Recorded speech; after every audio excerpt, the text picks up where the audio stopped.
નમસ્તે બાળ મિત્રો, આ છે આપણી નિપુણ ભારતની ઇંગ્લિશ સબ્જેક્ટની TLM વાળી FLN બુક. હવે આપણે જોઈ રહ્યા છીએ શોર્ટ એ સાઉન્ડથી બનતા શબ્દો જેવા કે cab, head, bag, dam, can, tap, rat.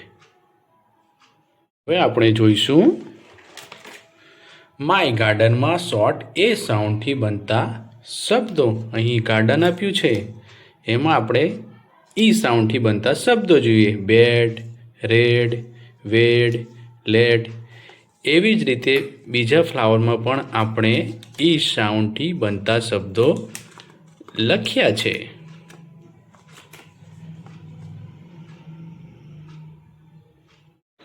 હવે આપણે જોઈશું માય મિની ગાર્ડનમાં શોર્ટ સાઉન્ડ આઈથી બનતા શબ્દો.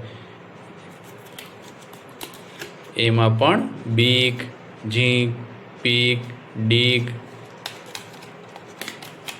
બીપ, જીપ, રીપ, ઈપ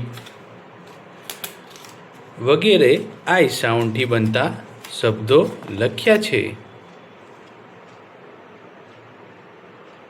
હવે આપણે જોઈશું go the flower in the correct પોટમાં શોર્ટ ઓ સાઉન્ડથી બનતા શબ્દો. અહીં આપેલ શબ્દોને આપણે યોગ્ય પોટમાં મૂકવાના છે.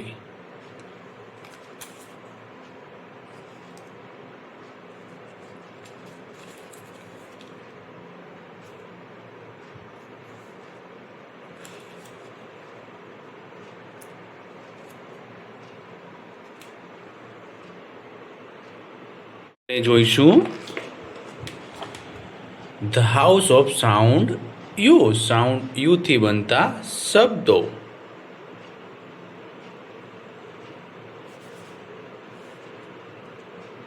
હવે આપણે જોઈશું સિંગ્યુલર અને પ્યુરલ શબ્દો. સિંગ્યુલર શબ્દો, પ્યુરલ શબ્દો. હવે આવે છે કન્સેપ્ટ ઓફ ધીસ અને that. This is a tree. હવે બનશે that is a tree. This is a house. હવે થશે that is a house. This અને ધેટની જેટ હવે આવશે કન્સેપ્ટ ઓફ ધીસ અને ધોસ. This are flowers. હવે થશે those are flowers. હવે આપણે જોઈશું આપણા ચહેરાના હાવભાવ વિશે. Angry, happy, excited, tired, sad, et cetera.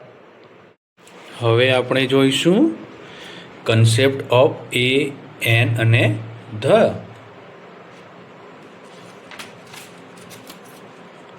A chair, an orange, the sun.